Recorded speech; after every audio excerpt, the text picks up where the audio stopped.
Red Bull's situation with the second seat is becoming alarming as the squad is struggling to score points and keep themselves relevant in the Constructors' Championship. Now that Tsunoda's stint as a driver of Red Bull is very poor, the Thai-based ownership has one particular driver in mind to return to their family. But with the Austrian team now being the laughingstock of Formula One in terms of downgrades and the new regulations not tipped to favor them at all, will they be an attractive market for their former driver?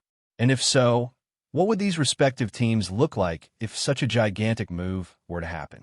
There is no doubt that Red Bull are struggling a lot with their drivers' lineup, especially when it comes to the second seat.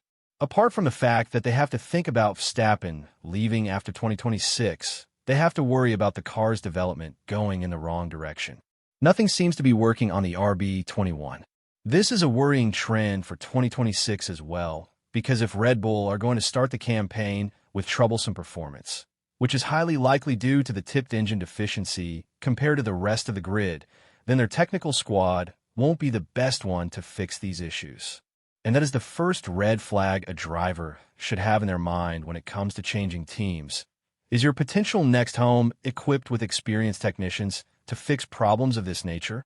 That's precisely why Red Bull will need strong drivers to extract as much performance and data from the car as possible. With the departure of her, certain doors have opened in the Thai-based ownership. One that played a crucial role in his departure by selling the 2% that made the Austrian side majority holder, has something in mind. Calum Uvidia, the owner of 49% of the team, would reportedly love to have Albon back in the Red Bull family. The fact that they enjoy a very close relationship, which is also connected to their country of origin, is further facilitating these talks, and, at the end of the day, nothing should surprise us if we see a development of events in this direction. Of course, this is a very far-fetched scenario as we speak because Albon is having a great career in Williams so far.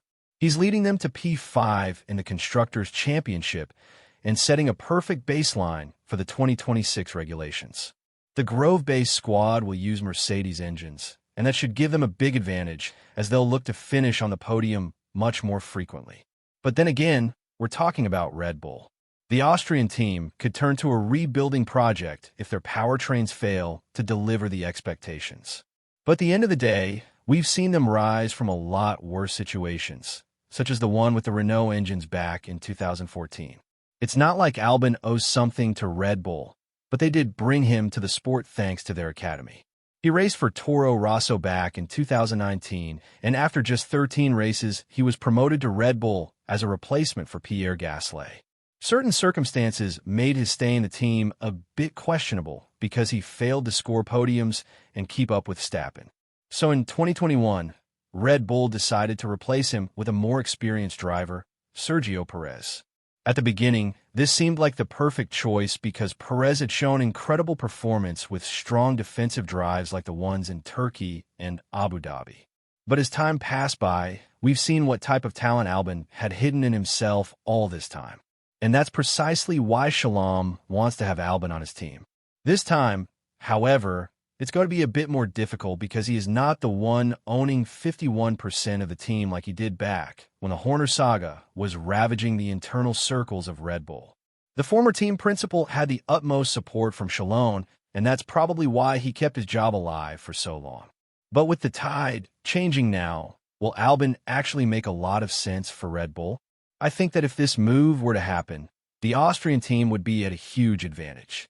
They'll receive their driver back, but with a lot more experience and knowledge as to how an F1 car should behave. However, the circumstances under which Albon currently operates in Williams are far different. They've centered their project around him, and he's become the pillar of the new regulations that the Grove-based squad are desperately looking forward to. Massive steps have been made from a squad that used to go without a single point in a season, and the duo of Sainz and Albon are dubbed to be one of the best on paper for 2026. But the opening next to Verstappen is just too much to ignore. Yuki Tsunoda's latest performance is rather questionable, and, ever since he became Max's teammate, he has only been able to score 7 points.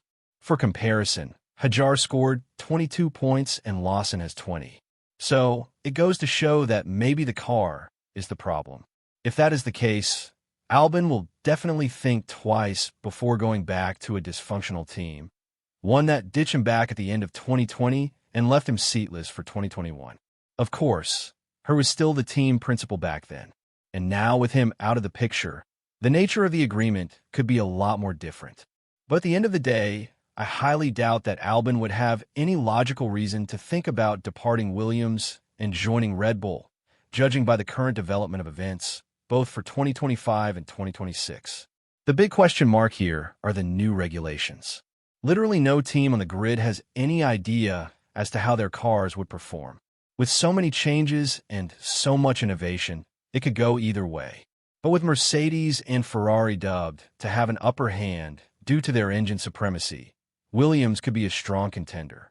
Whereas Red Bull, a team that would be a rookie in this category, might find it a bit harder to stay with the top dogs. It would also prompt a move of Verstappen, something that